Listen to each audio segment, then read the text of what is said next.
ನಮಸ್ಕಾರ. ಅಖಂಡ ಜ್ಯೋತಿಷ್ಯ ವಿಶೇಷ ಕಾರ್ಯಕ್ರಮಕ್ಕೆ ಸ್ವಾಗತ. ನಾನು ದಿವ್ಯಶ್ರೀ ದಾಸ್. ನಮ್ಮ ಇವತ್ತಿನ ಕಾರ್ಯಕ್ರಮದಲ್ಲಿ ಶ್ರೀಚಕ್ರ ಉಪಾಸನೆ ಅಂದರೆ ಏನು, ಶ್ರೀಚಕ್ರ ಉಪಾಸನೆಯನ್ನು ಯಾಕೆ ಮಾಡಬೇಕು, ಜೊತೆಗೆ ಶ್ರೀಚಕ್ರ ಧ್ಯಾನ ಹಾಗೆ ಶ್ರೀಚಕ್ರ ಪೂಜೆಯನ್ನು ಯಾವ ರೀತಿಯಾಗಿ ಮಾಡಬೇಕು, ಇದರ ಮಹತ್ವ ಏನು ಅಂತ ಹೇಳಿ ತಿಳಿದುಕೊಳ್ಳೋಣ. ಈ ಕುರಿತು ತಿಳಿಸಿಕೊಡೋದಕ್ಕೆ ವಿದ್ವಾನ್ ಶ್ರೀ ಶ್ರೀನಿಧಿ ಹೊಳ್ಳ ಗುರುಗಳು ನಮ್ಮ ಜೊತೆಗಿದ್ದಾರೆ. ಸೊ ಬನ್ನಿ ಅವರನ್ನ ಕಾರ್ಯಕ್ರಮಕ್ಕೆ ವೆಲ್ಕಮ್ ಮಾಡೋಣ. ನಮಸ್ತೆ ಗುರುಗಳೇ, ಕಾರ್ಯಕ್ರಮಕ್ಕೆ ಸ್ವಾಗತ. ಗುರುಗಳೇ, ಮೊದಲನೇದಾಗಿ ಶ್ರೀಚಕ್ರ ಉಪಾಸನೆ ಅಂದರೆ ಏನು, ಇದನ್ನು ಮಾಡೋದ್ರಿಂದ ಆಗುವಂತಹ ಫಲ ಏನು?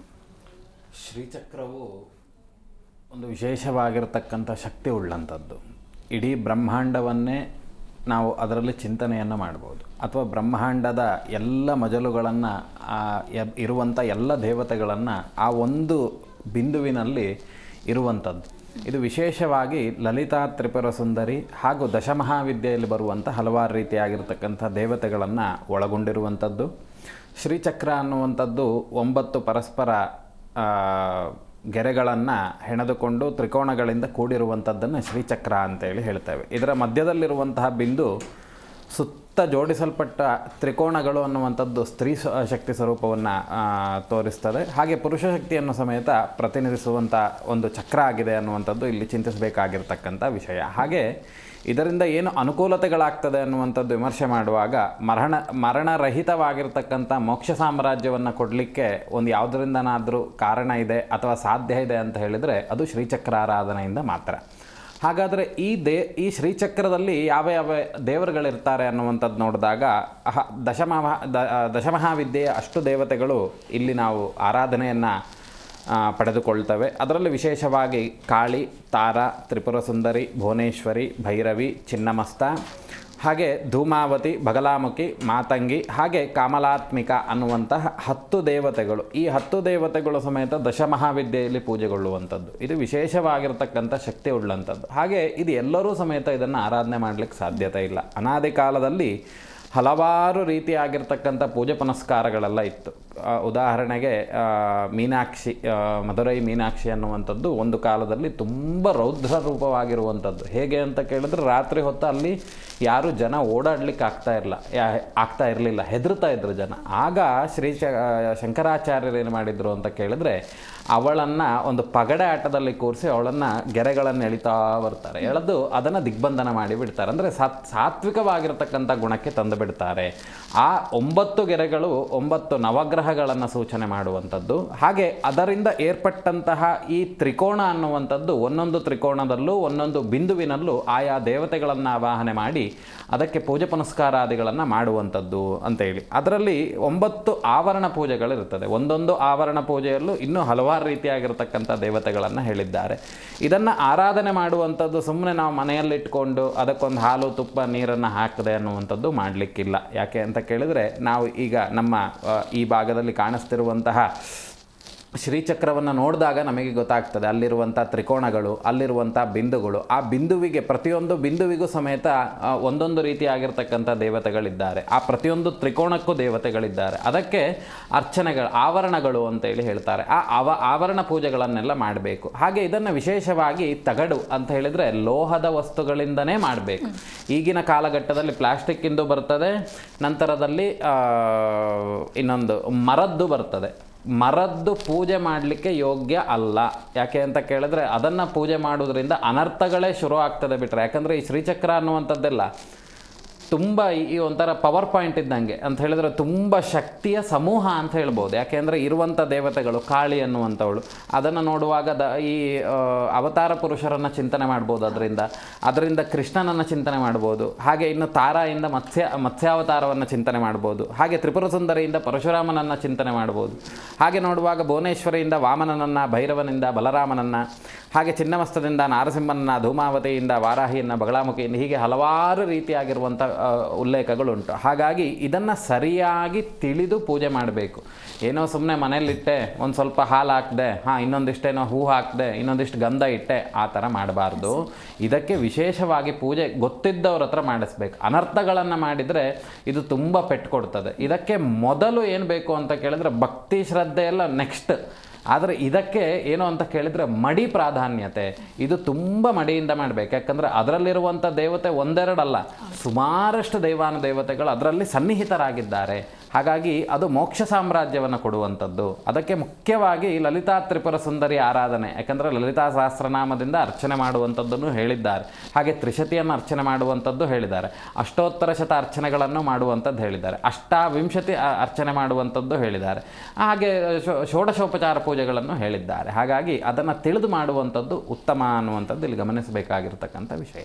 ಸರಿ ಗುರುಗಳೇನು ಪಂಥ ಅಂತ ಹೇಳ್ತಾರೆ, ಪಂಥದಲ್ಲಿ ಎಷ್ಟು ವಿಧಗಳಿವೆ ಅಥವಾ ಭಾಗಗಳಿವೆ, ಜೊತೆಗೆ ಶಾಕ್ತ ಪಂಥ ಅಂತ ಹೇಳಿದ್ರೆ ಏನು, ಇದರಲ್ಲಿ ಆಧ್ಯಾತ್ಮಿಕ ಅಭ್ಯಾಸ ಮಾಡೋದು ಯಾವ ರೀತಿಯಾಗಿರುತ್ತೆ ಗುರುಗಳೇ? ಇಲ್ಲಿ ಶಾಕ್ತ ಅನ್ನುವಂಥದ್ದಕ್ಕೆ ಅರ್ಥ ಏನು ಅಂತ ಕೇಳಿದರೆ ಶಾಕ್ತೇಯ ಇತಿ ಶಾಕ್ತಃ ಅಂತ ಹೇಳಿದರೆ, ಶಾಕ್ತ ಅನ್ನುವಂಥ ಪದ ಬಂದಂಥದ್ದು ಅದರ ಪೂರ್ಣ ತಿಳಿಬೇಕಂದ್ರೆ ಶಾಕ್ತೇಯ. ಶಾಕ್ತೇಯ ಅಂತ ಹೇಳಿದರೆ ಭೂಮಂಡಲದಲ್ಲಿರುವಂಥ ಅಷ್ಟು ಸಮಸ್ತವಾಗಿರ್ತಕ್ಕಂಥ ಸ್ತ್ರೀ ದೇವತೆಗಳನ್ನು ನಾವು ಶಾಕ್ತೇಯ ವಿಭಾಗದಲ್ಲೇ ನೋಡಬೇಕು. ಶಾಕ್ತೇಯ ಅಂದರೆ ನಮ್ಮ ತಲೆಗೆ ಬರುವಂಥದ್ದೇನು ಅಂದರೆ ಸಮಸ್ತ ಸ್ತ್ರೀ ದೇವತೆಗಳು, ಅದರಲ್ಲಿ ಸಾತ್ವಿಕ, ರಾಜಸ, ತಾಮಸ ಅನ್ನುವಂಥದ್ದು. ಇದರಲ್ಲಿ ವಿಶೇಷವಾಗಿ ಏನು ಮಾಡ್ತಾರೆ ಅಂತ ಕೇಳಿದರೆ, ಪ್ರತಿಯೊಂದು ದೇವಿಯ ಮೂಲ ಮಂತ್ರಗಳನ್ನು ಅದಕ್ಕೆ ಒಂದಿಷ್ಟು ಉಂಟು. ನೆನ್ನೆ ವಿಚಾರದಲ್ಲಿ ಪರಮಂತ್ರ ಭಕ್ಷಿಣಿ ಅಂತ ಒಂದು ಮಾತಾಡಿ ಅದರ ಬಗ್ಗಾಗಿ ಒಂದಿಷ್ಟು ಜಪತಪಾದಗಳನ್ನು ಹೇಗೆ ಮಾಡೋದು ಅಂತೇಳಿ, ಇದರಲ್ಲಿ ಒಂದೊಂದು ದೇವತೆಯನ್ನು ಸಮೇತ ಅಕ್ಷರಲಕ್ಷ ಜಪಾದಿಗಳನ್ನು ಮಾಡಿ ದಶಾಂಶ ತರ್ಪಣಾದಿಗಳನ್ನು ಹೋಮಾದಿಗಳನ್ನು ಮಾಡಿ ಪುರಶ್ಚರಣೆ ಅಂತೇಳಿ ಹೇಳ್ತಾರೆ. ಅದನ್ನು ಅಷ್ಟೂ ದೇವತೆಗಳನ್ನು ಆ ಪುರಶ್ಚರಣೆಗಳನ್ನು ಮಾಡಿಕೊಳ್ಳುವಂಥದ್ದು, ಅದಕ್ಕೆ ಪ್ರಾರಂಭ ಮಾಡುವಂಥದ್ದು. ಈ ಪಂಥ ಅಂತ ಹೇಳಿದರೆ ನನಗೆ ನಾನೇ ಪಿಂಡ ಪ್ರದಾನಾದಿಗಳನ್ನು ಮಾಡಿಕೊಂಡು ನನ್ನ ಜೀವನವನ್ನು ನಾನು ಶ್ರೀಚಕ್ರ ಆರಾಧನೆಗೆ ಇಟ್ಕೊಳ್ತೇನೆ ಅಂತ. ಯಾರು ಶ್ರೀವಿದ್ಯೆಯನ್ನು ಉಪಾಸನೆ ಮಾಡ್ತಾರೋ ಅವರನ್ನು ಯಾರೂ ತಡಿಲಿಕ್ಕೆ ಸಾಧ್ಯತೆ ಇಲ್ಲ. ಮತ್ತು ಏನು ಅಂತ ಕೇಳಿದರೆ ಎಲ್ಲ ಕಡೆ ಪೂಜ್ಯ ಭಾವನೆ ಅನ್ನುವಂಥದ್ದು ಅವ್ರಿಗೆ ಬರ್ತದೆ. ಅವರಿಗೆ ತಿಳಿದಲೇ ಇರುವಂಥ ಯಾವ ಶಕ್ತಿಯೂ ಯಾವ ಪೂಜೆಯೂ ಇರುವುದಿಲ್ಲ, ಮತ್ತು ಅವ್ರನ್ನ ಸೋಲಿಸ್ಲಿಕ್ಕೂ ಸಾಧ್ಯತೆ ಇಲ್ಲ ಅಂತೇಳಿ. ಯಾಕೆ ಅಂತ ಕೇಳಿದರೆ ಇಲ್ಲಿ ಆ ಆರಾಧನೆಗೆ ಅಷ್ಟು ಮಹತ್ವ. ಶ್ರೀಚಕ್ರ ಆರಾಧನೆ ಮಾಡುವವರ ಅವರಿಗೆ ಅಷ್ಟು ಪ್ರಾಧಾನ್ಯತೆ, ಅವರಿಗೆ ಅಷ್ಟು ಮರ್ಯಾದೆಯನ್ನು ಕೊಡುವಂಥದ್ದು ನಮ್ಮ ಸನಾತನ ಹಿಂದೂ ಧರ್ಮದಲ್ಲಿ ಬಂದಿದೆ. ಯಾಕೆ ಅಂತ ಕೇಳಿದರೆ ಈಗ ಅವರಲ್ಲಿ ಪೂರ್ಣವಾಗಿರ್ತಕ್ಕಂಥ ಶಕ್ತಿ ಅನ್ನುವಂಥದ್ದು ಜಾಗೃತವಾಗಿರ್ತದೆ. ಹಾಗಾಗಿ ಅವರಿಗೆ ವಿಶೇಷವಾಗಿರ್ತಕ್ಕಂತಹ ಮರ್ಯಾದೆಗಳು ಅಥವಾ ದೈವಿಕ ಪೂಜೆ ಅನ್ನುವಂಥದ್ದು ಅವರಿಗೆ ಪ್ರಾಪ್ತವಾಗ್ತದೆ. ಯಾಕೆ ಪಂಥ ಅಂತ ಹೇಳ್ತಾರೆ ಅಂದರೆ ಅವ್ರಿಗೆ ಮತ್ತಿನ್ನೇನಿಲ್ಲ ಕೆಲಸ, ಅವ್ರಿಗೆ ಹೆಸರೇ ಚೇಂಜ್ ಮಾಡಿ ಬಿಡ್ತಾರೆ. ಈಗ ನನ್ನ ಹೆಸರು ಶ್ರೀನಿಧಿ ಹೊಳ್ಳ ಇದೆ ಅಂತ ಆದರೆ ಒಬ್ಬ ಶ್ರೀವಿದ್ಯಾ ಉಪಾಸಕ ಮಾಡ್ತಾನೆ ಅಂತ ಆದರೆ ಅವನ ಹೆಸರನ್ನೇ ಬದಲಾವಣೆ ಮಾಡಿ ಅವನಿಗೊಂದು ಯೋಗ ಹೆಸರನ್ನು ಕೊಡುವಂಥದ್ದೆಲ್ಲ ನಮ್ಮ ಸನಾತನ ಹಿಂದೂ ಧರ್ಮದಲ್ಲಿದೆ. ಹಾಗಾಗಿ ಜನಸಾಮಾನ್ಯರಿಗೆ ಹೇಳೋದೇನು ಅಂತ ಕೇಳಿದರೆ, ಎಲ್ಲೋ ಒಂದು 20 ರೂಪಾಯಿ ಸಿಗ್ತದೆ ಅನ್ನುವಂಥದ್ದು ಸಿಕ್ತು ಅಂತೇಳಿ ಶ್ರೀಚಕ್ರ ಅಂತಂದು ಮನೇಲಿ ಇಡಬೇಡಿ. ಅದಕ್ಕೆ ಪ್ರತಿನಿತ್ಯ ಪೂಜೆ ಆಗಬೇಕು. ಅದಕ್ಕೆ ಒಂದು ದಿನ ನಿಲ್ತು ಅಂತಾದರೂ ಸಹಿಸಲು ಅಶಕ್ತವಾಗಿರ್ತಕ್ಕಂಥ ದುಃಖಗಳನ್ನು ಕೊಡುವಂಥ ಶಕ್ತಿಯೂ ಅದರಲ್ಲಿ ಇರ್ತದೆ. ಹಾಗಾಗಿ ತಿಳಿದಲೇ ಏನೋ ಒಂದು ಯಾರೋ ಹೇಳಿದ್ರು ಅನ್ನುವಂಥ ದೃಷ್ಟಿಯಿಂದ ತಂದು ಅದನ್ನು ಪೂಜೆ ಮಾಡುವಂಥದ್ದು ಅಷ್ಟು ಸೂಕ್ತತೆ ಅಲ್ಲ. ಅದಕ್ಕೆ ಆಗಿರ್ತಕ್ಕಂಥ ವಿಧಿವಿಧಾನಗಳು ಇದ್ದಾವೆ. ಯಾವಾಗ ಅದರ ವಿಧಿವಿಧಾನಗಳನ್ನು ನಾವು ಪಾಲಿಸೋದಿಲ್ಲ, ನಮಗೆ ಅಷ್ಟೇ ರೀತಿಯಾಗಿರ್ತಕ್ಕಂಥ ತೊಂದರೆಗಳು ಸಮೇತ ಬರ್ತದೆ ಅನ್ನುವಂಥದ್ದು ಇಲ್ಲಿ ನೋಡಬೇಕು. ಸರಿ ಗುರುಗಳೇನು ಶ್ರೀಚಕ್ರ ಧ್ಯಾನ ಅಂತ ಹೇಳ್ತಾರೆ, ಹಾಗಾಗಿ ಶ್ರೀಚಕ್ರ ಧ್ಯಾನವನ್ನು ಯಾವ ರೀತಿಯಾಗಿ ಮಾಡಬೇಕು, ಜೊತೆಗೆ ಪೂಜೆಯ ವಿಧಾನ ಯಾವ ರೀತಿಯಾಗಿದೆ, ಶ್ರೀಚಕ್ರ ಧ್ಯಾನ ಅಂದರೆ ಅದಕ್ಕೆ ಇರುವಂತಹ ಮಹತ್ವದ ಕುರಿತು ತಿಳಿಸಿಕೊಡೋದಾದರೆ? ಶ್ರೀಚಕ್ರದ ಧ್ಯಾನ ಅಂತ ಹೇಳಿದರೆ ಏನೂ ಇಲ್ಲ. ಈಗ ನಾನು ಹೇಳಿದ್ನಲ್ಲ 9 ಆವರಣಗಳು ಅಂತ ಹೇಳಿದೆ. ಆ 9 ಆವರಣಕ್ಕೂ ಸಮೇತ ಒಂದೊಂದು ದೇವತೆ ಉಂಟು. ಈಗ ನಿಮ್ಮ ಹೆಸರನ್ನು ನೆನಪಿಸ್ಕೊಂಡು ಕೂಡಲೇ ಹೇಗೆ ಬರ್ತಾರೆ, ನಿಮ್ಮದು ಯಾವುದಾದ್ರೂ ಒಂದು ಬ್ರ್ಯಾಂಡ್ ನಮಗೆ ನೆನಪಿರಬೇಕು. ಈಗ ನಿಮ್ಮಲ್ಲಿರುವಂತಹ ನಗುಮುಖವೋ ಅಥವಾ ನೀವು ಮಾತಾಡುವಂಥ ಚಾಕಚಕ್ಯತೆಯೋ ಅಥವಾ ನೀವು ಧರಿಸುವಂಥ ಆಭರಣವೋ ಅಥವಾ ನೀವು ಬರುವಂಥ ವಾಹನವೋ ಇವೆಲ್ಲವನ್ನ ಉಪಮೇಯ ಅಂತ ಹೇಳಿದ್ರೆ ಅದನ್ನು ಹೊಗಳುವಂಥದ್ದು. ಆ ದೇವಿ ಈ ರೀತಿ ಇದ್ದಾಳೆ, ನನಗೆ ನಿಮ್ಮ ಹೆಸರನ್ನು ಹೇಳಿದ್ರು ಕೂಡಲೇ ನಿಮ್ಮ ಭಾವನೆ ಅನ್ನುವಂಥದ್ದು ನನ್ನ ತಲೆಯಲ್ಲಿ ಬರಬೇಕು ಅಂತಾದರೆ ಏನೇನನ್ನು ನಾನು ನಿಮಗೆ ಹೇಳ್ಬೋದು, ಅದನ್ನೇ ಧ್ಯಾನ ಅನ್ನುವಂಥದ್ದು. ಅಂತ ಹೇಳಿದರೆ ಈ ದೇವಿ ಏನೇನನ್ನು ಇಟ್ಕೊಂಡಿದ್ದಾಳೆ. ಈಗ ಕಾಳಿ ಮೇಘ ಸಮಪ್ರಭಾಂ ತ್ರಿಣಯನಾಂ ವೇತಾಳ ಕಂಠಸ್ಥಿತಾಂ ಅಂತ ಹೇಳಿದರೆ ಕಾಳಿ, ಅವಳು ಮೇಘ ಸಮಪ್ರಭೆ ಆಗಿರುವವಳು. ತ್ರಿಣಯನಾಂ ಅಂತ ಹೇಳಿದರೆ 3 ಕಣ್ಣುಳ್ಳಂಥವಳು. ತ್ರಿಣಯನಾಂ ವೇತಾಳ ಕಂಠಸ್ಥಿತಾಂ ಅಂತ ಹೇಳಿದರೆ ಈ ಬುರುಡೆಯ ಹಾರವನ್ನು ತಲೆ ವೇತಾಳ ಕಂಠಸ್ಥಿತಾಂ ಅಂತ ಹೇಳಿದ್ರೆ ಕಂಠದಲ್ಲಿ ಉಳ್ಳಂಥವಳು. ಇದನ್ನು ಧ್ಯಾನ ಅಂತ ಇದ್ದಾರೆ. ಅಂತ ಹೇಳಿದರೆ ಆಯಾ ದೇವತೆಯ ಹೊಗಳುವಂಥದ್ದು, ಆ ದೇವತೆ ಹೇಗಿದ್ದಾಳೆ ಅನ್ನುವಂಥ ಭಾವನೆ ನಮಗೆ ಬರಬೇಕಂತಾದರೆ ಈ ಧ್ಯಾನ ಅನ್ನುವಂಥದ್ದು ಪ್ರಾಮುಖ್ಯತೆ. ಹಾಗೆ ಈ ಶ್ರೀಚಕ್ರದಲ್ಲಿ 9 ಆವರಣಗಳಲ್ಲೂ ಬೇರೆ ಬೇರೆ ರೀತಿಯಾಗಿರ್ತಕ್ಕಂಥ ದೇವತೆಗಳು ಬರ್ತಾರೆ. ಈ ದಶಮಹಾವಿದ್ಯೆಯಲ್ಲಿ ಬೇರೆ ಬೇರೆ ರೀತಿಯಾಗಿರ್ತಕ್ಕಂಥ ದೇವತೆಗಳು ಬರ್ತಾರೆ. ಪ್ರತಿಯೊಂದಕ್ಕೂ ಬೇರೆ ಬೇರೆ ರೀತಿಯಾಗಿರ್ತಕ್ಕಂಥ ಧ್ಯಾನ ಶ್ಲೋಕಗಳಿದೆ. ಈಗ ನನಗೂ ಒಂದೇ ಹೊಗಳಿಕೆ ಹೇಳಿ ನಿಮಗೂ ಒಂದೇ ಹೊಗಳಿಕೆ ಹೇಳಿದರೆ ಆಗೋದಿಲ್ಲ. ಯಾಕಂದ್ರೆ ನಂಗೆ ಗಡ್ಡ ಇದೆ, ನಿಮಗೆ ಗಡ್ಡ ಇಲ್ಲ. ಆ ರೀತಿ ಏನಾಗ್ತದೆ, ಆಗ ಅದು ನಿಮಗೇನಾಗ್ತದೆ ಕೇಳಿದರೆ ಅದು ಬರೋದಿಲ್ಲ. ಯಾಕೆ ಅಂತ ಕೇಳಿದರೆ ಅದು ತಪ್ಪಾಗ್ತದೆ ನಿಮಗೆ ಹೇಳಿದಾಗ. ಅದೇ ನನಗೇನಾದರೂ ಇಲ್ಲಿ ಕೇಶ ಇಲ್ಲ ಅಂತ ಹೇಳಿದರೆ ಅದು ನನಗೆ ತಪ್ಪಾಗ್ತದೆ. ಹಾಗಾಗಿ ಈ ಶ್ರೀಚಕ್ರ ಆರಾಧನೆಯಲ್ಲಿ ಪ್ರತಿಯೊಂದು ದೇವತೆಯನ್ನು ಬೇರೆ ಬೇರೆ ರೀತಿಯಾಗಿ ಧ್ಯಾನ ಮಾಡುವಂಥದ್ದನ್ನು ಏನು ಹೇಳ್ತಾರೆ ಅಂತ ಕೇಳಿದರೆ ಧ್ಯಾನ ಅಂತ ಹೇಳಿ. ಮೊದಲು ಧ್ಯಾನ, ಅವಳು ಹೇಗಿದ್ದಾಳೆ ಅನ್ನುವಂಥದ್ದು ನಮಗೆ ಗೊತ್ತಾಗಬೇಕು. ಆಮೇಲೆ ಅವಳನ್ನು ಮೂಲಮಂತ್ರದಿಂದ ಅರ್ಚನೆ ಮಾಡುವಂಥದ್ದು ಅಥವಾ ಆವರಣ ಪೂಜೆಯನ್ನು ಮಾಡುವಂಥದ್ದು ಈ ಶ್ರೀಚಕ್ರ ಉಪಾಸನೆಯಲ್ಲಿ ಗಮನಿಸಬೇಕಾಗಿರುವಂಥ ವಿಷಯಗಳು. ಶ್ರೀಚಕ್ರ ಅಂತ ಹೇಳಿದ್ರೆ ಸಾಕಷ್ಟು, ಅಂದರೆ ಅನೇಕ ದೇವತೆಗಳು ಬರ್ತಾರೆ ಅಂತ ಹೇಳಿದ್ರೆ, ಇನ್ನು ಯಾವ ದೇವಿಯ ಸಂಕೇತ ಅಂತ ಹೇಳ್ಬೋದು? ಪ್ರಮುಖವಾಗಿ ಒಂದು ಅಂತ ಏನಾದರೂ ಉಲ್ಲೇಖ ಮಾಡ್ಬೋದಾ ಗುರುಗಳೇ? ಒಂದು ಅಂತ ಹೇಳಿ ಉಲ್ಲೇಖ ಮಾಡಲಿಕ್ಕೆ ಸಾಧ್ಯತೆ ಇಲ್ಲ. ಸೃಷ್ಟಿ ಸ್ಥಿತಿಯ ಸಂಕೇತವೇ ಶ್ರೀಚಕ್ರ. ಯಾಕೆಂದರೆ ಶ್ರೀಚಕ್ರವನ್ನು ನೀವು ಆಳವಾಗಿ ಅಭ್ಯಾಸ ಮಾಡ್ತಾ ಹೋದ್ರಿ ಅಂತ ಆದರೆ ಒಂದು ಸ್ತ್ರೀ ಮತ್ತು ಪುರುಷ ಸಮ್ಮಿಲನ ಆಗುವಂಥ ಕೆಲವೊಂದು ಉಲ್ಲೇಖಗಳನ್ನು ಅದರಲ್ಲಿ ಕೊಟ್ಟಿದ್ದಾರೆ.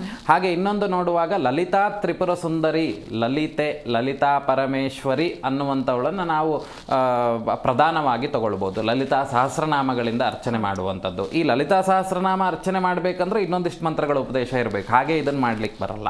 ಹಾಗಾಗಿ ಈ ಲಲಿತೆಯನ್ನು ನಾವು ಪ್ರಧಾನವಾಗಿ ತಗೊಳ್ಬೋದು. ಹಾಗೆ ಶೈವ ಶಾಕ್ತೇಯ ವೈಷ್ಣವ ಎಲ್ಲದೂ ಇದರಲ್ಲಿ ಅಡಕವಾಗಿರುವಂಥದ್ದು ಅಂತೇಳಿ ಯಾವುದನ್ನು ಬಿಡೋದಿಲ್ಲ. ಇದರಲ್ಲಿ ಎಲ್ಲ ದೇವತೆಗಳು ಆ ಚಕ್ರದಲ್ಲಿ ಅಡಕವಾಗಿದ್ದಾರೆ. ಯಾಕಂದರೆ ನಾವು ನೀವು ಕೂತ್ಕೊಂಡು ವಿಚಾರಗಳಲ್ಲಿ ವಿಮರ್ಶೆ ಮಾಡುವಂಥದ್ದಲ್ಲ.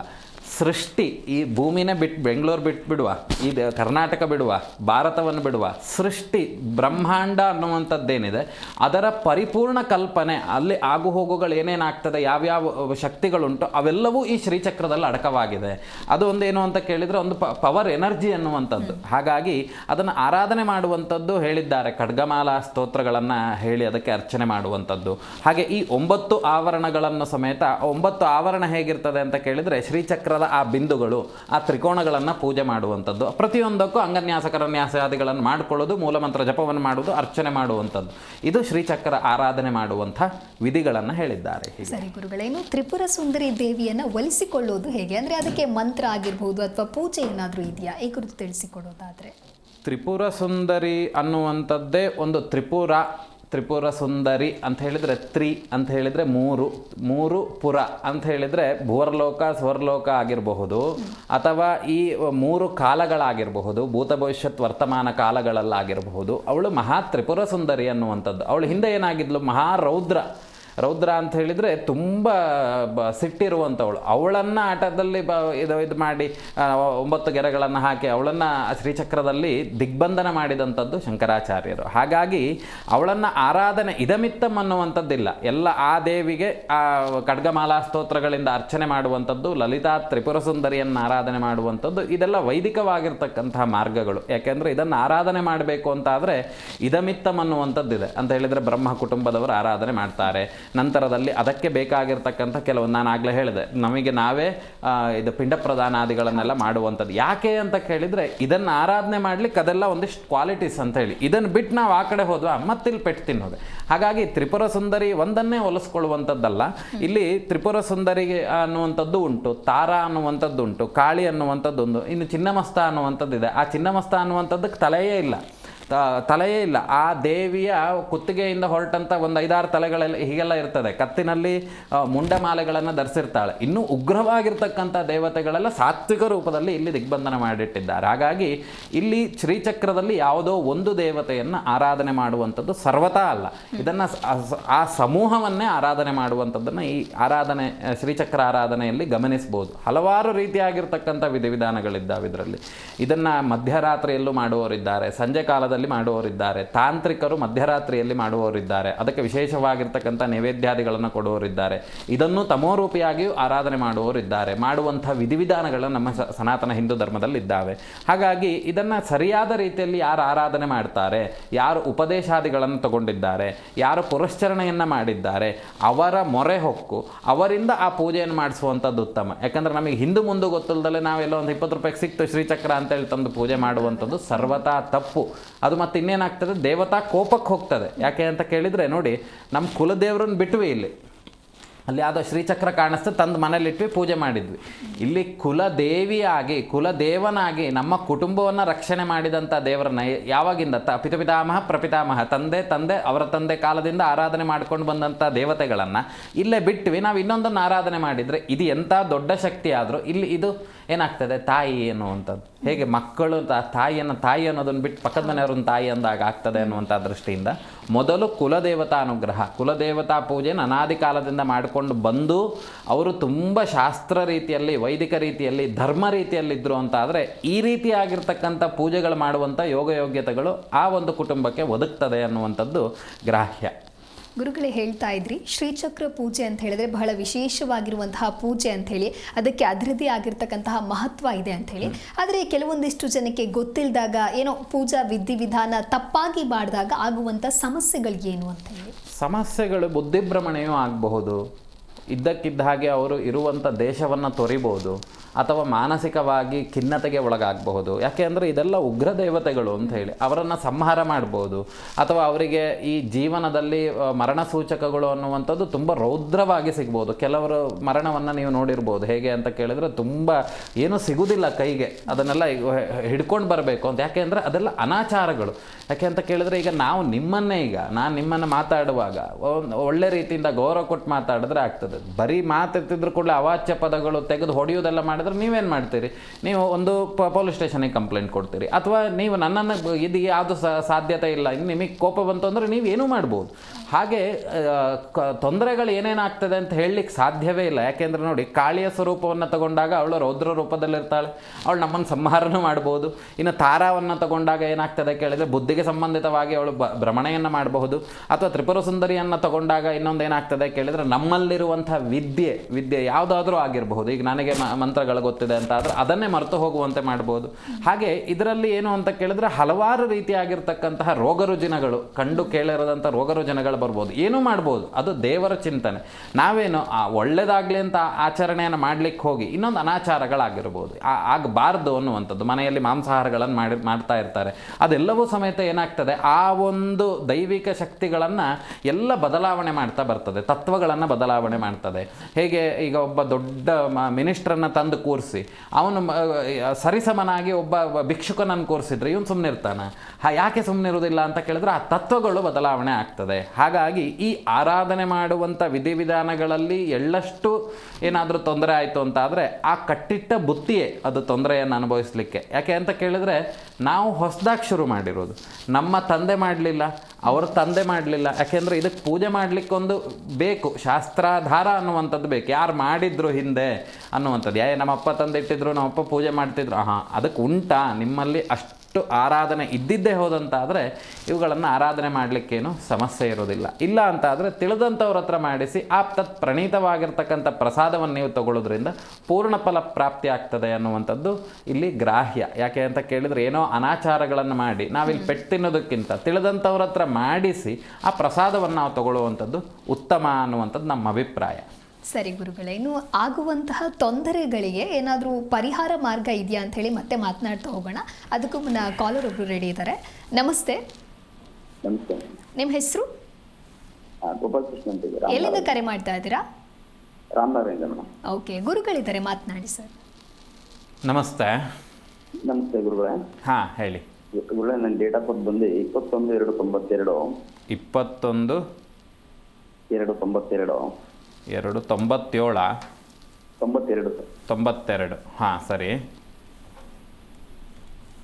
ಇದು ಆರೋಗ್ಯ ಸಮಸ್ಯೆನಾ, ಮನೆ ಸಮಸ್ಯೆನಾ? ಸಮಯ ಏನಾದರೂ ಗೊತ್ತಿದೆಯಾ? ಸಮಯ 8:30 ಇಂದ 9 ಗಂಟೆ. ಬೆಳಗ್ಗೆನಾ? ರಾತ್ರಿ. ಹಾಂ. ಏನು ವಿಷಯ ಕೇಳಬೇಕಿದ್ದಿತ್ತು? ಆರೋಗ್ಯ ಸಮಸ್ಯೆ, ಸ್ವಲ್ಪ ಮನೆ ಬಗ್ಗೆ ಕೇಳಬೇಕಾಗಿತ್ತು. ನಿಮ್ಮ ಕುಲದೇವರು ಯಾವುದು? ಕಾಲಭೈರವೇಶ್ವರ. ಹಾಂ. ಈ ಭೈರವನಿಗೆ ಸಮರ್ಪಣೆ ಮಾಡುವಂತಹ ವರ್ಷಾವಧಿ ಸೇವೆಗಳೇನಾದರೂ ಉಂಟಾ ನಿಮ್ಮಲ್ಲಿ? ಹೌದು. ಪೂಜೆ ಮಾಡ್ತೀವಿ, ಅಂದ್ರೆ ಒಂದು ಬಲಿ ಕೊಡುವಂತ ಮನೆ. ಏನು ಮಾಡ್ತೀರಿ ವರ್ಷಾವಧಿಯಾಗಿ? ಮನೆಯವ್ರು ಮಾಡ್ಕೊಂಡ್ಬಂದಿದ್ದು ಅವ್ರಿಗೆ ಗೊತ್ತಿಲ್ಲ ಸ್ವಾಮಿ. ಅದೇ ನೋಡಿ, ಇಲ್ಲಿ ಪರಂಪರಾನುಗತವಾಗಿ ವರ್ಷಂಪ್ರತಿಯಾಗಿ ಕುಟುಂಬದವರು ಸೇವೆ ಸಲ್ಲಿಸಿದಂತಹ ಕುಟುಂಬ ಅಂತ ಹೇಳಿದರೆ ತುಂಬ ಆರಾಧನೆ ಮಾಡ್ತಾಯಿದ್ರು. ಮತ್ತು ನಿಮ್ಮ ಕುಟುಂಬವನ್ನು ಸಂರಕ್ಷಣೆ ಮಾಡ್ತಿದ್ದಂತಹ ದೇವರಿದು. ಹಾಂ ಹಿಂದಿನ ಕಾಲದಲ್ಲಿ ಹೋಗಿ ನಿಮ್ಮ ತಂದೆ ಕೇಳಿ ನೋಡಿ, ಏನಾದರೂ ಪ್ರಾರ್ಥನೆಗಳನ್ನಿಟ್ಟೆ ಅಥವಾ ಏನಾದರೂ ಒಂದು ಹಸು ಕಳೆದೋಯ್ತು, ಆ ಪ್ರಾರ್ಥನೆಗಳನ್ನಿಟ್ಟರೆ ಸಾಕು, ಅದು ಬಂದು ಮನೆ ಹತ್ರ ಇರ್ತಿತ್ತಂತೆ. ಅಷ್ಟು ಶಕ್ತಿಯುತವಾಗಿರ್ತಕ್ಕಂಥ ದೇವ್ರು ನಿಮ್ಮದು. ಈಗೇನಾಗಿದೆ, ಆ ದೇವತಾರಾಧನೆ ಅನ್ನುವಂಥದ್ದನ್ನು ಎಲ್ಲ ಬಿಟ್ಬಿಟ್ಟಿದ್ದೀರಿ ಅಂತ ಹೇಳಿದರೆ, ಆ ಆರಾಧನೆಯನ್ನು ಬಿಟ್ಟು ಬೇರೆಯನ್ನು ಆಶ್ರಯಿಸಿದಂಥದ್ದು ಕಾಣಿಸ್ತಾ ಇದೆ ಒಂದು ದೃಷ್ಟಿಕೋನದಲ್ಲಿ ನೋಡಿದಾಗ. ಇನ್ನೊಂದು ಪೂರ್ವಪುಣ್ಯವಾಗಿರುವಂಥದ್ದು ಹೇಳಿದರೆ, ಹೋದ ಜನ್ಮದ ಕೆಲವೊಂದು ದೋಷಾದಿಗಳು ಅನ್ನುವಂಥದ್ದು ಇಲ್ಲಿ ಗೋಚರಕ್ಕೆ ಬಂದು ಅದರಿಂದ ಪೆಟ್ಟನ್ನು ತಿಂತಿರುವಂಥ ಲಕ್ಷಣಗಳಿದೆ. ಸುಮ್ಮನೆ ಹಾಗೆ ಹೇಳುವುದಾದರೆ 2019ರಿಂದ ನಿಮಗೆ ಈ ಸಮಸ್ಯೆ ಅನ್ನುವಂಥದ್ದು ಶುರುವಾಗಿರುವಂಥದ್ದು. ಮನೆ ಏನಾದರೂ ಸೇಲ್ ಮಾಡಿದ್ದಾಯ್ತಾ? ಇಲ್ಲ ಸ್ವಾಮಿ, ಮನೆಯಲ್ಲ ವಾಮಾಚಾರ ಮಾಡ್ತಾರೆ, ಬಾಕ್ಲು ಚೇಂಜ್ ಮಾಡಿ ಅದೇ ಮನೇಲಿ ಇದ್ದೀನಿ. ಅಲ್ಲ, ಇಲ್ಲಿ ವಾಮಾಚಾರ ಪ್ರಯೋಗಗಳ ಬಗ್ಗೆ ಮಾತಾಡಲಿಕ್ಕಿಂತ ಹೆಚ್ಚಿನದಾಗಿ ನೀವು ಮಾಡಿರುವಂಥ ಕೃತಿ ವ್ಯತ್ಯಾಸದಿಂದನೇ ಇದಾಗಿರುವಂಥದ್ದು. ಒಂದು ಕ್ರಯ ವಿಕ್ರಯಗಳು, ಭೂಮಿಯ ಕ್ರಯ ವಿಕ್ರಯಗಳಾಗಿ ಅದರಿಂದ ಸ್ವಲ್ಪ ಈ ಕೆಲವೊಂದು ಸಮಸ್ಯೆಗಳಾದಂಥದ್ದಿದೆ. ಈ ಆಭಿಚಾರ ಕ್ರಿಯೆಗಳು, ಮಾಟ ಮಂತ್ರಾದಿಗಳಾಗಿರುವಂಥದ್ದು, ಅದ್ರ ಬಗ್ಗೆ ವಿಮರ್ಶೆ ಮಾಡುವ, ನೇರವಾಗಿ ಬಂದು ಭೇಟಿ ಮಾಡಿ. ಅದಕ್ಕೆ ಹೇಳ್ತೇನೆ, ಸದ್ಯಕ್ಕೆ ಕುಲದೇವರನ್ನು ಆರಾಧನೆ ಮಾಡಿ. ಮನೆ ಬಾಗಿಲು ಚೇಂಜ್ ಮಾಡೋದ್ರಿಂದ ವಾಸ್ತು ಸರಿ ಆಗ್ತದೆ ಅಂತ ಹೇಳಲಿಕ್ಕೆ ಸಾಧ್ಯತೆ ಇಲ್ಲ. ಇದು ಕರ್ಮದಿಂದ ಆಗಿರುವಂಥದ್ದು. ಇದು ಅಂತ ಹೇಳಿದರೆ ನಿಮ್ಮ ದೋಷಾದಿಗಳಿಂದ ಆಗಿರುವಂಥದ್ದು ಬಿಟ್ಟರೆ, ಬಾಗಿಲು ಸರಿ ಮಾಡಿದ್ರೂ ಕೂಡಲೇ ನಿಮ್ದೆಲ್ಲ ಸಮಸ್ಯೆ ಪರಿಹಾರ ಆಗ್ತದೆ ಅನ್ನುವಂಥದ್ದು ಹೇಳಲಿಕ್ಕೆ ಸಾಧ್ಯತೆ ಇಲ್ಲ. ಈ 2019ರಿಂದನೂ ಈ ಸಮಸ್ಯೆ ಅನ್ನುವಂಥದ್ದು ಒಂದಲ್ಲ ಒಂದು ಸಮಸ್ಯೆಗಳನ್ನು ಅನುಭವಿಸ್ಕೊಂಡು ಬಂದಿದ್ದೀರಿ ನೀವು. ಹೌದೌದು ಸ್ವಾಮಿ, ಈಗ ಅನುಭವಿಸ್ತಾ ಇದ್ದೀನಿ. ಇದು ಸ್ವಲ್ಪ ನೀವು ನೇರವಾಗಿ ಬಂದು ಭೇಟಿ ಮಾಡಿದರೆ ಅದಕ್ಕೆ ವಿಷಯಗಳನ್ನು ವಿಮರ್ಶೆ ಮಾಡ್ತೇನೆ. ಸದ್ಯಕ್ಕೆ ಭೈರವನಿಗೆ ಆರಾಧನೆಯನ್ನು ಮಾಡ್ತಾ ಬನ್ನಿ. ಆ ದೇವರಿಗೆ ಪ್ರತಿನಿತ್ಯ ಹೋಗಿ ದೀಪಾದಿಗಳನ್ನು ಹಚ್ಚಿ ಸ್ತೋತ್ರ ನಮಸ್ಕಾರಗಳನ್ನು ಮಾಡಿ. ಭೈರವನ ವಾರದ ದಿನ ಉಪವಾಸ ಇದ್ದು ದೇವರಿಗೆ ಪೂಜೆಯನ್ನು ಸಲ್ಲಿಕೆ ಮಾಡಿ. ಆಗ ನಿಮಗೆ ಪರಿಹಾರ ಆಗುವಂಥ ಮಾರ್ಗಗಳು ಶೀಘ್ರಾತಿ ಶೀಘ್ರವಾಗಿ ಸಿಗ್ತದೆ. ಒಳ್ಳೆಯದಾಗಿ. ಸರಿ, ಧನ್ಯವಾದಗಳು ಸರ್ ಕರೆ ಮಾಡಿದ್ದಕ್ಕಾಗಿ. ಗುರುಗಳೇ ಹೇಳ್ತಾ ಇದ್ರಿ, ಇನ್ನು ಶ್ರೀಚಕ್ರ ಆರಾಧನೆಯನ್ನು ಬಹಳ ಶ್ರದ್ಧಾ ಭಕ್ತಿಯಿಂದ ಮಾಡಬೇಕು, ಇಲ್ಲ ಅಂತ ಹೇಳಿದ್ರೆ ಸಾಕಷ್ಟು ತೊಂದರೆಗಳು ಆಗುತ್ತೆ ಅಂತ ಹೇಳಿ. ಇನ್ನು ಜ್ಯೋತಿಷ್ಯದಲ್ಲಿ ಈ ತೊಂದರೆಗಳಿಗೆ ಏನಾದರೂ ಪರಿಹಾರ ಮಾರ್ಗ ಇದೆಯಾ? ಯಾವ ರೀತಿ ಆ ಪರಿಹಾರವನ್ನು ಕಂಡುಕೊಳ್ಬಹುದು ಗುರುಗಳೇ? ಈಗ ನೋಡಿ, ವಿಷವನ್ನು ಪ್ರಾಶನ ಮಾಡಿ ನನ್ನ ಜೀವ ಹೋಗಬಾರ್ದು ಅಂತ ಹೇಳಿದ್ರೆ ಆಗೋದಿಲ್ಲ. ವಿಷವನ್ನು ಪ್ರಾಶನ ಮಾಡಲಿಕ್ಕಿಂತ ಮುಂಚಿತವಾಗಿ ನಮಗೆ ನೋಡ್ಕೊಳ್ಬೇಕು. ಇಲ್ಲ ಅಂತ ಹೇಳಿದ್ರೆ ಡಾಕ್ಟ್ರ್ ಹತ್ರ ಹೋದರೂ ಕೂಡಲೇ ಏನು ಮಾಡ್ತಾರೆ, ವಾಂತಿ ಮಾಡಿಸ್ತಾರೆ. ಇಲ್ಲ ಅಂತ ಹೇಳಿದ್ರೆ ಹೊಟ್ಟೆಯನ್ನು ಕೊಯ್ದು ಒಳಗಡೆ ಇರುವಂಥ ಅಂಶಗಳನ್ನು ತೆಗೆದು ಹಾಕ್ತಾರೆ. ಅದು ವೈದ್ಯಕೀಯ ಚಿಕಿತ್ಸೆಗಳಲ್ಲಿ. ಇಲ್ಲಿ ಮಾಡಿದಂಥ ತಪ್ಪನ್ನು ನಾವು ಎಲ್ಲೂ ಯಾರೂ ಮನ್ನಿಸ್ಲಿಕ್ಕೆ ಸಾಧ್ಯತೆ ಇಲ್ಲ. ನಾವು ಅಂದ್ಕೊಳ್ಬೋದು, ಏನೋ ಒಂದು ದೇವತಾರಾಧನೆಯೋ ಒಂದು ಹೋಮವನ್ನೋ ಏನೋ ಒಂದು ಮಾಡಿದರೆ ಇದು ಸರಿಯಾಗ್ತದೆ ಅಂತೇಳಿ. ಆದರೆ ಬೇರೆ ರೀತಿಯಾಗಿ ತೊಂದರೆ ಕೊಡ್ತದೆ, ಬಿಡುವುದಿಲ್ಲ ಇದು. ಯಾಕೆ ಅಂತ ಕೇಳಿದರೆ ಇವೆಲ್ಲ ಉಗ್ರ ಸ್ವರೂಪದಲ್ಲಿರುವಂಥದ್ದು. ಯಾವುದೋ ಸಾತ್ವಿಕದ, ಈಗ ಶನೇಶ್ವರನ ನಾವು ನೀವು ಏನಾದರೂ ಕರೀರಿ, ಅವ್ನು ತಲೆ ಕೆಡಿಸ್ಕೊಳ್ಳೋದಿಲ್ಲ, ಅವ್ನು ತುಂಬ ಕರುಣಾಮಯಿ. ಜ್ಯೋತಿಷ್ಯ ಅಲ್ಲ, ಇದಕ್ಕೆ ಯಾವುದ್ರಲ್ಲೂ ಪರಿಹಾರ ಇಲ್ಲ. ಜ್ಯೋತಿಷ್ಯ ಅಂತ ಹೇಳಿದರೆ ಅದೊಂದು ಕನ್ನಡಿ ಅಷ್ಟೇ. ಅದರಲ್ಲಿ ಗೊತ್ತಾಗ್ತದೆ ಯಾವುದೋ ಒಂದು ಈ ದೇವರನ್ನ ಆರಾಧನೆ ಮಾಡಿ ಕೆಟ್ಟದಾಗಿದೆ ನಿಮಗೆ, ಅದರಿಂದ ನಿಮಗೆ ಈ ರೀತಿ ತೊಂದರೆ ಆಗಿದೆ ಅಂತ ಗೋಚರಕ್ಕೆ ಬರ್ತದೆ. ಬಿಟ್ಟರೆ ಜ್ಯೋತಿಷ್ಯ ಅಂತ ಮಾಡಲಿಕ್ಕೆ ಆಗೋದಿಲ್ಲ. ಹಾಗಾಗಿ ವಿಷವನ್ನು ತಗೊಳ್ಳಿಕ್ಕಿಂತ ಮುಂಚೆ ಗೊತ್ತಿರಬೇಕು. ಹಾಗಾಗಿ ನಾವು ಯಾವುದೇ ದೇವರನ್ನು ಆರಾಧನೆ ಮಾಡುವಂಥದ್ದು ತಪ್ಪು ಅಂತ ನಾ ಹೇಳ್ತಾ ಇಲ್ಲ. ಈ ಕುರಿತು ಮಾತನಾಡ್ತಾ ಹೋಗೋಣ. ಕಾಲರ್ ಒಬ್ರು ಇದ್ದಾರೆ. ನಮಸ್ತೆ. ನಮಸ್ಕಾರ. ನಿಮ್ಮ ಹೆಸರು, ಎಲ್ಲಿಂದ ಕರೆ ಮಾಡ್ತಾ ಇದ್ದೀರಾ? ನಾನು ನಾಗರಾಜ್ ಅಂತ ಹೇಳಿ ಬಿಜಾಪುರದಿಂದ. ಓಕೆ, ಗುರುಗಳಿದ್ದಾರೆ ಸರ್, ಮಾತನಾಡಿ. ನಮಸ್ತೆ. ನಮಸ್ಕಾರ ರೀ ಗುರುಗಳು. ಹೇಳಿ ಹೇಳಿ ಹೇಳಿ. ನನ್ನ ಬಗ್ಗೆನೇ ಕೇಳ್ಬೇಕಿತ್ತು. ನಾಗರಾಜ್ ಅಂತ ಹೇಳಿ. ನಾಗರಾಜ್ ಅಂತನಾ? ಹ್ಞೂ ರೀ. ಹೇಳಿ, ಎಂಥ ವಿಷಯ ಕೇಳಬೇಕಿದ್ದಿತ್ತು? ಅದೇ ಮದುವೆ ಉದ್ಯೋಗ ಬಗ್ಗೆ ಕೇಳ್ಬೇಕಾಗಿತ್ತು ರೀ. ಮದುವೆ ಆಗಿದೆಯಾ? ಇಲ್ರಿ, ಇನ್ನೂ ಇಲ್ಲ. ಡೇಟ್ ಆಫ್ ಬರ್ತ್ ಟೈಮಿಂಗ್ಸ್ ಇದೆಯಾ ನಿಮ್ಮದು? 15/12/96 ರೀ. 15/12/96? ಹ್ಞೂ ರೀ. ಹಾಂ, ಸರಿ. ಸಮಯ? ಮಧ್ಯಾಹ್ನ 1:30 ರೀ. 1:30 ಅಲ್ವಾ? ಹ್ಞೂ ರೀ. ಎಂಥ ವಿಷಯ ಕೇಳಬೇಕಿತ್ತು ಮದುವೆದು? ಮತ್ತೆ ಉದ್ಯೋಗ ಬಗ್ಗೆ ರೀ. ಏನು ಉದ್ಯೋಗ ಮಾಡ್ತಾ ಇದ್ದೀರಿ? ಇವಾಗ ಪ್ರೈವೇಟ್ ಇರುವಾಗ ಅದಾನ್ರಿ, ಮೆಡಿಕಲ್ ಇರುವಾಗ ಅದಾನ. ಅದಕ್ಕೆ ಕೇಳ್ಬೇಕಾಯ್ತು ಅವ್ನು. ಈ ಸರ್ಪ ಸಂಬಂಧಿತವಾಗಿರ್ತಕ್ಕಂತಹ ರೋಗಗಳು ಅಥವಾ ಈ ಚರ್ಮಕ್ಕೆ ಸಂಬಂಧಿತವಾಗಿರುವಂತಹ ರೋಗಗಳು, ಕಣ್ಣಿಗೆ ಸಂಬಂಧಿತವಾಗಿರ್ತಕ್ಕಂತಹ ರೋಗಗಳು ಯಾರಿಗಾದ್ರೂ ಮನೇಲಿ ಇದೀತಾ? ನನಗೆ ಅದ ರೀ. ಅವ್ರ ತಂದೆಗೆ, ನನಗೆ ಅದ ರೀ. ಹಾಂ, ಮತ್ತು ಈ ಜಾಗ ಕ್ರಯ ವಿಕ್ರಯಾದಿಗಳನ್ನು ಮಾಡಿದಂಥದ್ದೇನಾದರೂ ಉಂಟಾ? ಇಲ್ರಿ, ಏನಿಲ್ಲ. ಅದೇ ಪೂರ್ವಜರ ಜಾಗದೊಳಗದೀವ್ರಿ ನಾವು. ಅದೇ ಆ ಒಂದು ಕೆಲವೊಂದು ಸರ್ಪ ಸಂಬಂಧಿತವಾಗಿರ್ತಕ್ಕಂಥ ಬಾಧೆಗಳು ಅನ್ನುವಂಥದ್ದು ಕಾಣಿಸ್ತಾ ಇದೆ. ಒಮ್ಮೆ ಕುಕ್ಕೆ ಸುಬ್ರಹ್ಮಣ್ಯಕ್ಕೆ ಹೋಗಿ ಕುಕ್ಕೆ ಸುಬ್ರಹ್ಮಣ್ಯದಲ್ಲಿ ಸರ್ಪ ಸಂಸ್ಕಾರ, ಆಶ್ಲೇಷ ಬಲಿ, ನಾಗಪ್ರತಿಷ್ಠೆಯನ್ನು ಮಾಡಿ ನಂತರದಲ್ಲಿ ಒಮ್ಮೆ ಭೇಟಿ ಮಾಡಿ ಆದಷ್ಟು ಬೇಗ ಆಗ್ಲಿಕ್ಕೆ ಅನುಕೂಲತೆ ಉಂಟು. ಮುಖ್ಯವಾಗಿ ಕಾಣಿಸ್ತಿರುವಂಥದ್ದು ಸರ್ಪ ಸಂಬಂಧಿತವಾಗಿರ್ತಕ್ಕಂಥ ಸಮಸ್ಯೆಗಳೇ ಗೋಚರಕ್ಕೆ ಬರ್ತಾ ಇದೆ ಜಾತಕದಲ್ಲಿ. ಒಮ್ಮೆ ಕುಕ್ಕೆ ಸುಬ್ರಹ್ಮಣ್ಯಕ್ಕೆ ಹೋಗಿ ಸರ್ಪ ಸಂಸ್ಕಾರ, ಆಶ್ಲೇಷ ಬಲಿ, ನಾಗಪ್ರತಿಷ್ಠೆಯನ್ನು ಮಾಡಿ ತದನಂತರ ಒಮ್ಮೆ ಬಂದು ನೇರವಾಗಿ ಭೇಟಿ ಮಾಡಿ ಕೆಲವೊಂದು ನೀವೇ ಮಾಡುವಂಥದ್ದೆಲ್ಲ ಕೆಲವೆಲ್ಲ ಇದೆ, ಅದನ್ನು ನಾನು ಹೇಳ್ತೇನೆ ಏನು ಮಾಡಬೇಕು ಅನ್ನುವಂಥದ್ದಾಗಿ. ಈ ವರ್ಷ ಕೊನೆ ಭಾಗದಲ್ಲಿ ಸ್ವಲ್ಪ ಒಂದು 60 ಭಾಗ ಶುಭ ಸೂಚಕಗಳು ಸಿಗುವಂಥ ಯೋಗಗಳಿದೆ. ಈ ಪರಿಹಾರಗಳನ್ನು ಮಾಡಿಕೊಂಡ್ರೆ ನಿಮಗೆ ಈ ವಿವಾಹ ಪ್ರತಿಬಂಧಕ ಅಂದರೆ ಇದು ಲೇಟ್ ಆಗ್ತಿರುವಂಥದ್ದು ಅಥವಾ ನೋಡ್ಲಿಕ್ಕೆ ಬಂದವರು ನಿಮ್ಮನ್ನು ರಿಜೆಕ್ಟ್ ಮಾಡ್ತಿರುವಂಥದ್ದಕ್ಕೆ ಕಾರಣವೇ ಈ ಕೆಲವೊಂದು ಬಾಧೆಗಳು. ಹಾಗಾಗಿ ಒಮ್ಮೆ ಕುಕ್ಕೆ ಸುಬ್ರಹ್ಮಣ್ಯಕ್ಕೆ ಹೋಗಿ ಬನ್ನಿ, ಆಮೇಲೆ ನಾನು ನಂತರದಲ್ಲಿ ಹೇಳ್ತೇನೆ ಏನು ಮಾಡಬೇಕು ಅಂತ. ಆಯಿತಾ? ಒಳ್ಳೆಯದಾಗಲಿ. ಸರಿ, ಧನ್ಯವಾದಗಳು ಸರ್ ಕರೆ ಮಾಡಿದ್ದಕ್ಕಾಗಿ. ಗುರುಗಳೇ ಹೇಳ್ತಾ ಇದ್ರಿ ಪರಿಹಾರ ಮಾರ್ಗ ಜೊತೆಗೆ ಶ್ರೀಚಕ್ರ ಉಪಾಸನೆಯನ್ನು ಮಾಡೋದ್ರಿಂದ ನಮ್ಮ ದೈನಂದಿನ ಜೀವನದಲ್ಲಿ ಇದು ಯಾವ ರೀತಿಯಾದಂತಹ ಫಲವನ್ನು ನೀಡುತ್ತೆ? ದೈನಂದಿನ ಜೀವನದಲ್ಲಿ ಇದನ್ನು ಪೂಜೆ ಮಾಡಲಿಕ್ಕೆ 4 ಗಂಟೆ ಬೇಕು. ಆಯಿತಾ? ಹಾಗಾಗಿ ಎಲ್ಲರೂ ಇದನ್ನು ಪೂಜೆ ಮಾಡಲಿಕ್ಕೆ ಸಾಧ್ಯತೆ ಇಲ್ಲ. ಇದ್ರ ಬಗ್ಗೆ ಏನು ಅಂದರೆ ಜಾಸ್ತಿ ಆ ಮೋಕ್ಷ ಸಾಮ್ರಾಜ್ಯ ಅಂತ, ಮೋಕ್ಷ ಅಂತ ಹೇಳಿದರೆ ನನಗಿನ್ನು ಮುಂದೆ ಜನ್ಮ ಬೇಡ ಅಂತ ಆ ಮನಸ್ಥಿತಿ ಬರಬೇಕು ಅಂತ ಆದರೆ ಐಹಿಕ ಪ್ರಪಂಚದಲ್ಲಿ ನಾನು ಎಲ್ಲವನ್ನೂ ತ್ಯಜಿಸಬೇಕು ಅಂತ ಹೇಳಿದರೆ ನನಗೆ ವೈರಾಗ್ಯ ಸದೃಶಂ ಅಂತ ಹೇಳಿದರೆ ನಾನು ಅಲ್ಲಿ ದೇವಿಯಲ್ಲಿ ಕೇಳುವುದೇನು, ನಾನು ಏನೂ ಕೇಳುವುದಿಲ್ಲ, ನಿನ್ನ ಆರಾಧನೆ ಮಾಡೋದು ಮಾತ್ರ. ಹಾಗಾಗಿ ಇಲ್ಲಿ ಯಾವುದೇ ರೀತಿ ದೈನಂದಿನ ಅಂತ ಹೇಳಿದರೆ ಪ್ರತಿನಿತ್ಯ ಪೂಜೆ ಮಾಡುವಂಥದ್ದೆಲ್ಲ ತುಂಬ ಆರಾಧನೆಗಳು. ಇದಕ್ಕೆ ಒಂದು 4-4.5 ಗಂಟೆ ಒಂದು ಬಾರಿ ಪೂಜೆ ಕೂತ್ಕೊಂಡ್ರೆ 4 ಗಂಟೆ ಬೇಕಿದಕ್ಕೆ ಸಮಯ. ಯಾಕೆ ಅಂತ ಕೇಳಿದರೆ ಒಂದೊಂದು ದೇವತೆಯ ಅಂಗನ್ಯಾಸ ಕರನ್ಯಾಸಾದಿಗಳನ್ನು ಮಾಡಿ ಅದಕ್ಕೆ ಅರ್ಚನೆ ಮಾಡುವಷ್ಟೊತ್ತಿಗೆ 4 ಗಂಟೆ ಖಂಡಿತವಾಗ್ಲೂ ಬೇಕಾಗ್ತದೆ. ಮತ್ತು ಅದಕ್ಕೆ ಬಳಸುವಂಥ ಹೂಗಳು ಅಷ್ಟೇ, ಒಂದೊಂದು ಬಿಂದುಗೆ, ಒಂದೊಂದು ತ್ರಿಕೋಣಕ್ಕೆ ಅದಕ್ಕೆ ಹೇಳಿರುವಂಥ ಹೂಗಳನ್ನೇ ಅರ್ಚನೆ ಮಾಡಬೇಕು. ತರ್ಪಣಕ್ಕೆ ಬೇರೆ ಬೇರೆ ರೀತಿಯಾಗಿರ್ತಕ್ಕಂಥ ದ್ರವ್ಯಗಳನ್ನು ಹೇಳಿದ್ದಾರೆ. ಆ ತರ್ಪಣ ದ್ರವ್ಯಗಳನ್ನು ನಾವು ಎಲ್ಲ ವ್ಯವಸ್ಥೆ ಮಾಡುವಾಗ ಇದು ತುಂಬ ದೊಡ್ಡ ಮಟ್ಟದ ಪೂಜೆ. ಸಾಮಾನ್ಯ ಜನರು ನಾ ಹೇಳೋದಾದರೆ ಎಲ್ಲಿ ಶ್ರೀಚಕ್ರ ಪ್ರತಿಷ್ಠೆ ಆಗಿರುವಂಥ ದೇವಸ್ಥಾನಗಳಿದ್ದಾವೋ, ಇಲ್ಲಿ ಕೊಲ್ಲೂರಿನಲ್ಲಿ ತೋರಿಸ್ತಾರೆ ಭಟ್ರ ಮೇಲ್ಗಡೆ ಎತ್ತಿ ಮೇಲ್ಗಡೆ ನೋಡಿ ಚಿನ್ನದಲ್ಲಿ ಸರ್ಗೆ ಹೋಗಿದೆ ಅನ್ನುವಂಥದ್ದನ್ನು ತೋರಿಸ್ತಾರೆ. ಎಷ್ಟು ಜನಕ್ಕೆ ಗೊತ್ತಿದೆಯೋ ಗೊತ್ತಿಲ್ಲ.